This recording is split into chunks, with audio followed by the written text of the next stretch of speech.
بسم اللہ الرحمن الرحیم۔ تختی نمبر 10 اخفاء، تنوین و نون ساکن کا قاعدہ۔ تنوین یا نون ساکن کے بعد حروف اخفاء آئے۔ تنوین یا نون ساکن تختی نمبر 9 میں گزر چکا ہے۔ تنوین یعنی دو زبر دو زیر دو پیش کو تنوین کہتے ہیں۔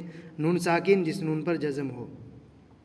تو تنوین یا نون ساکن کے بعد حروف اخفاء آئے تو نون کی آواز کو ناک میں چھپا کر پڑھنا چاہیے، یعنی غنہ کر کے۔ غنہ کس طرح کرتے ہیں؟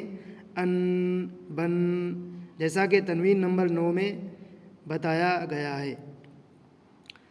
تو تنوین یا نون ساکن کے بعد حروف اخفاء آئے تو نون کی آواز کو ناک میں چھپا کر پڑھنا چاہیے، یعنی غنہ کر کے پڑھنا چاہیے۔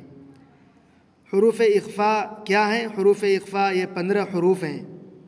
تا، ثا، جیم، دال، ذال، زا، سین، شین، صاد، ضاد، طا، ظا، فا، قاف، کاف۔ یہ جو 15 حروف ہیں اسے حروف اخفاء کہتے ہیں۔ تنوین یا نون ساکن کے بعد ان 15 حروف میں سے یعنی حروف اخفاء میں سے کوئی حروف آئے تو وہاں پر غنہ کر کے پڑھنا چاہیے، غنہ کر کے پڑھنا ہوگا۔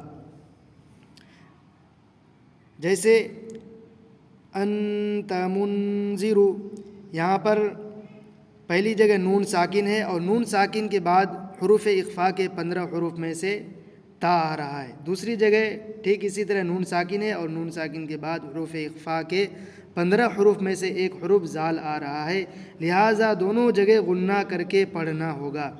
جیسے انت منذر نہ کہ انت منذر، یہ غلط ہوگا۔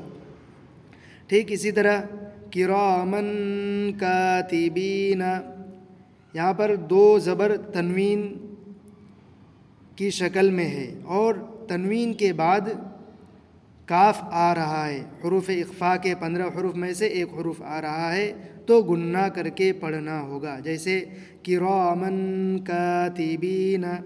ٹھیک اسی طرح کنت ترابا، تنوین نون ساکن کے بعد تا آ رہا ہے، لہٰذا غنہ کر کے پڑھنا ہوگا، کنت ترابا۔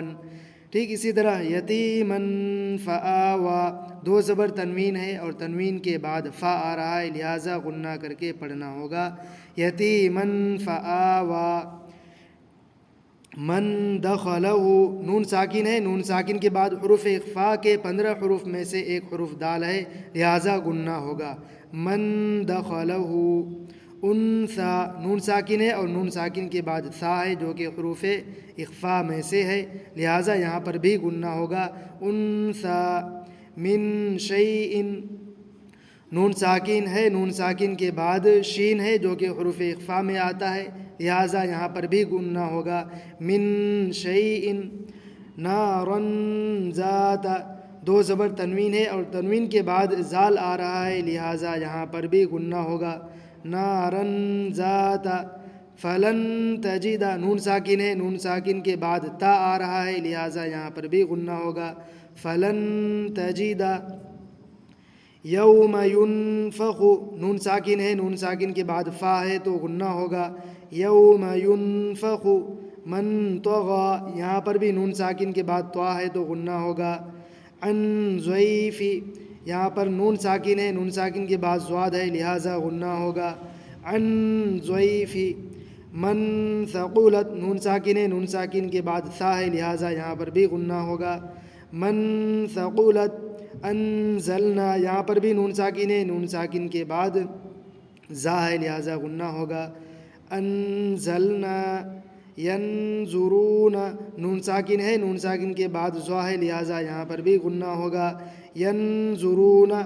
یعنی ایک بات یاد رکھیں کہ تنوین یا نون ساکن کے بعد حروف اخفاء یعنی 15 حروف، یہ 15 حروف جو کہ تا، ثا، جیم، دال، ذال، زا، سین، شین، صاد، ضاد، طا، ظا، فا، قاف، کاف، ان 15 حروف میں سے کوئی حروف اگر تنوین یا نون ساکن کے بعد آئے تو وہاں پر غنہ ہوگا، اور اگر اس کے علاوہ یعنی حروف اخفاء کے ان 15 حروف کے علاوہ کوئی اور حروف آئے تو وہاں پر غنہ نہیں ہوگا، جیسا کہ تختی نمبر 9 میں بتایا گیا ہے۔